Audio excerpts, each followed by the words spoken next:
Hello everyone, कैसे हैं आप सब। रसोईसा चैनल पर आपका बहुत बहुत स्वागत है। गाइस, मुझे पूरी उम्मीद है आप अपना इनर वर्क बड़ी मेहनत और लगन से कर रहे होंगे। तो चलिए गाइस, आज हम देखने वाले हैं डीएम कैसे पहचान पाते हैं कि डीएफ उनकी कॉस्मिक वाइफ है, यानी उन दोनों का दिव्य प्रेम है। इनको कैसे पता चलता है। प्लीज़ डिवाइन गाइड करें, प्लीज़ राधा रानी गाइड करें। चलिए देखते हैं guys. Knight of Cups, Eight of Swords, the Moon, the World card, Page of Swords, Four of Swords, the Hanged Man, Four of Cups, last one, the Judgment। देखिए guys, जो divine masculine है, इन्हें नहीं पता होता कि इनकी DF के साथ इनका कौन सा प्रेम है इस ट्विन फ्लेम जर्नी पर। देखो, डीएम को बहुत बाद में पता चलता है कि डीएफ उनकी कॉस्मिक वाइफ है, यानी डीएफ उनकी शक्ति है और ये इन दोनों का दिव्य प्रेम है। ये दिव्य प्रेम होता क्या है? इस दिव्य प्रेम का एक एग्जाम्पल है राधा रानी और कृष्ण भगवान, यानी अमर प्रेम। जो प्रेम कभी भी ख़त्म नहीं होता, इसको कभी भी कोई तोड़ नहीं सकता। तो ये दिव्य प्रेम लौकिक प्रेम नहीं है, ये परलौकिक प्रेम है। और जैसे राधा रानी और कृष्ण भगवान का विवाह भांडीर वन में हुआ था, लेकिन वहाँ पर कोई भी ऐसा इंसान नहीं था जो इस लोक का हो। ये दिव्य प्रेम था, ये दिव्य प्रेम था, ये दिव्य मैरिज थी जो भांडीर वन में ब्रह्मा जी ने राधा रानी और कृष्ण भगवान की करवाई थी और देवी देवताओं के सामने करवाई थी, क्योंकि ये परलौकिक विवाह था। अब ऐसे ही जो ट्विन फ्लेम्स होते हैं, इनका भी परलौकिक विवाह हुआ होता है, लेकिन कोई भी लौकिक जगत का इंसान इस प्रेम में शामिल नहीं होता, इस विवाह में शामिल नहीं होता। इसमें शामिल होते हैं देवी देवता, यानी ये दिव्य प्रेम होता है।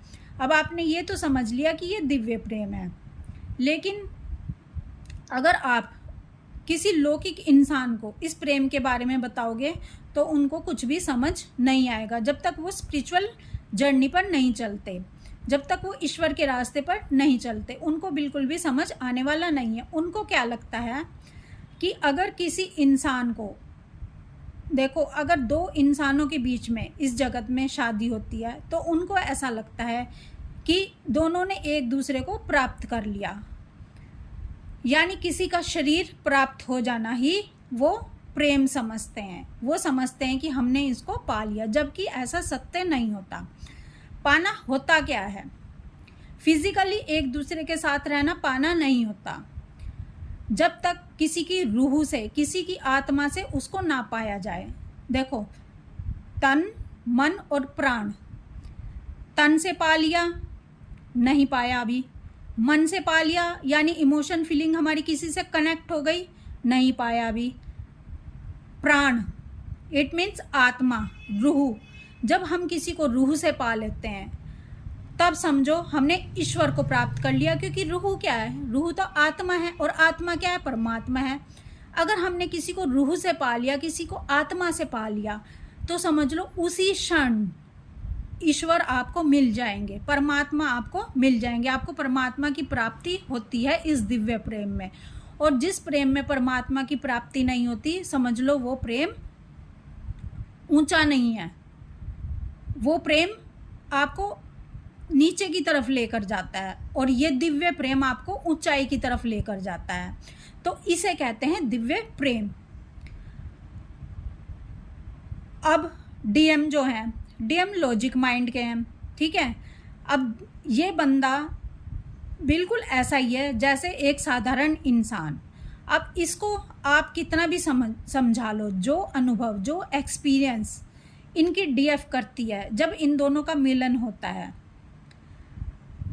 वो एक्सपीरियंस उतना इंटेंसिटी प्रेम में डीएम को नहीं होती। डीएम को ऐसा लगता है, अच्छा तो डीएम को बहुत लगता है अपनी डीएफ से कनेक्ट होकर। जब पहली बार डीएफ इनकी लाइफ में आती है तो इनको भी बहुत अच्छा महसूस होता है। इनकी भी दिल की धड़कनें तेज हो जाती है जब डीएम और डीएफ एक दूसरे से मिलते हैं या फ़ोन पर बात करते हैं या दोनों पहली बार एक दूसरे की आवाज़ को सुनते हैं। लेकिन धीरे धीरे डीएम को ऐसा लगने लगता है कि ये प्रेम भी ऐसा ही है जैसे इस संसार का प्रेम होता है, या इनकी लाइफ में कोई भी लड़की, कोई भी स्त्री जो पहले आई है इनकी लाइफ में, वो भी, ये भी, डीएफ भी ऐसी ही है। ये इतनी वैल्यू इस प्रेम की नहीं कर पाते। क्यों? क्योंकि ये लॉजिक माइंड से सोचते हैं और डीएफ उस समय दिल से सोचती है। डीएफ बहुत ही इमोशनल होती है। डीएफ पूरी तरह से समर्पित हो जाती है अपने डीएम को। तन, मन और प्राण पूरी तरह से डीएम को समर्पित कर देती है। यानी किसी को भगवान की तरह पूजना, भगवान समझकर पूजना, अपने आप को पूरी तरह से न्यौछावर कर देना उस पर। जब तक किसी के अंदर भी ये भाव नहीं आएंगे तो समझ लो वो पूरी तरह समर्पित नहीं है। अब यहाँ पर इस लोक में, इस लौकिक संसार में शादियाँ तो हो जाती हैं, लेकिन वो तन से, मन से ही अपने पार्टनर को चाहता है, लेकिन वो उसके प्राणों तक, उसकी रूह तक नहीं पहुँच पाता। इसलिए यहाँ पर ईश्वर की प्राप्ति नहीं हो पाती। तो डीएम, जब डीएफ अपना इनर वर्क करके हाई वाइब्रेशन में चली जाती है और डिवाइन से फुली कनेक्ट हो जाती है, डिवाइन की प्राप्ति कर लेती है और अपने अंदर का डीएम और डीएफ एनर्जी को बैलेंस कर लेती है, उस समय डीएम को कुछ बहुत अनुभव होने शुरू हो जाते हैं। ऐसे अनुभव डीएम को होने शुरू हो जाते हैं जो इन्होंने कभी सोचा भी नहीं था कि डीएफ इतनी वैल्यू इनकी लाइफ में रखती है। जब डीएम चारों तरफ से घिर जाते हैं, परेशानियों में होते हैं, तो डीएम को अगर कोई याद आता है तो सिर्फ उसकी डीएफ ही याद आती है। इनको जब जब dark night of the soul में ये गुजरते हैं, जब जब इनको ट्रिगर मिलता है, जब जब ये लो वाइब्रेशन में जाएंगे तो इनको डीएफ की याद आती है। डीएम गिल्ट एनर्जी में जाते हैं। डीएम भगवान से प्रे करते हैं कि इनकी डीएफ को इनसे फिर से मिलवा दिया जाए। तो डीएम को कब अपनी डीएफ की क्रेविंग होना शुरू होती है, कब डीएम डीएफ की तरफ दौड़ना शुरू करते हैं, कब बार बार डीएम को डीएफ की एनर्जी चाहिए होती है, कब रिग्रेट होता है इनको, कब ये माफ़ी मांगना चाहते हैं अपनी डीएफ से। ऐसा तभी होगा गाइस जब इनको एक्सपीरियंस होगा, अनुभव होंगे। देखो, आप कितना भी इनको समझाते आए हो आज तक कि हमारा दिव्य प्रेम है, हम दोनों ट्विन फ्लेम है, लेकिन इनको कुछ समझ नहीं आता क्योंकि ये लॉजिक माइंड के होते हैं। कितना भी समझा लो लेकिन नहीं समझेंगे। ये उसी समय समझेंगे जब इनको खुद से अनुभव हो जाएंगे। खुद से अनुभव होने पर ही इनको बिन बताए ही वो सारी बातें समझ आने लग जाएंगी आपकी, कि आप क्या चाहते हो। आपके मन की आवाज़ ये सुनना शुरू कर देंगे। स्ट्रॉन्ग टेलीपैथी इनको होनी शुरू हो जाएगी। आपके जो डीएम होते हैं, देखो, डीएम जजमेंट तभी करेंगे, डीएम कमेंटमेंट तभी देंगे, डीएम रियूनियन तभी करेंगे जब इनको अनुभव हो जाएंगे। यानी अनुभव का एक बहुत ही बड़ा स्थान होता है हमारी लाइफ में। अनुभव के बिना कोई भी चीज़ कामयाब नहीं होती है। देखो, कितने भी हम स्टेटस लगा लें, कोट्स लगा लें ईश्वर के, मेडिटेशन के और सोल के, लेकिन दूसरे लगा तो सकते हैं, लेकिन उनको ये समझ नहीं आ रहा होता कि इनका डीप मीनिंग क्या होता है।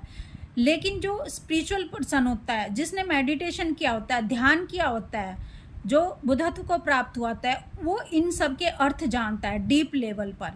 तो क्योंकि उसने वो अनुभव कर लिया है, उसने ध्यान को अनुभव कर लिया है, उसने समाधि को अनुभव कर लिया है, वो सब चीज़ों के अनुभव से गुजर गया, इसलिए वो इतना रेजोनेट कर पाता है, इसलिए वो लोगों को समझा पाता है, इसीलिए वो लोगों को इस रास्ते पर ला पाता है। डीएम को इसलिए ही कन्फ्यूज़न होते हैं इस जर्नी में, क्योंकि उन्होंने अनुभव नहीं किए होते शुरू में। और जैसे जैसे डीएफ हाई वाइब्रेशन में जाती है, जैसे जैसे डीएफ इनर वर्क करती चली जाती है, वैसे वैसे डीएम को भी वो सारे अनुभव होने लग जाते हैं जो इनके डीएफ ने अनुभव किए हैं। और थर्ड पार्टी इनके लिए अच्छी है नहीं है, थर्ड पार्टी इनको नीचे की तरफ लेकर जा रही है, पतन की तरफ लेकर जा रही है, ये तभी समझ पाते हैं जब इनको एक्सपीरियंस हो जाते हैं, जब ये सारे तांडव देख लेते हैं अपनी आंखों से। तो गाइस, आपके जो डीएम है, आपके डीएम इस दिव्य प्रेम को कि डीएफ उनकी कॉस्मिक वाइफ है, जब तक नहीं समझ पाते, जब तक ये अनुभव ना कर लें, जब तक ये सब कुछ खुद अपनी आंखों से देख ना लें। तो गाइस, आपके पर्सन तभी अनुभव कर पाते हैं जब वो सब कुछ समझ लेते हैं, सब कुछ इनके साथ बीत जाती है, सब कुछ इनके साथ हो जाता है, सारा दर्द ये भुगत चुके होते हैं, तब ये अपनी डीएफ की तरफ आगे बढ़ते हैं, तब ये अपनी डीएफ की वर्थ को पहचान पाते हैं।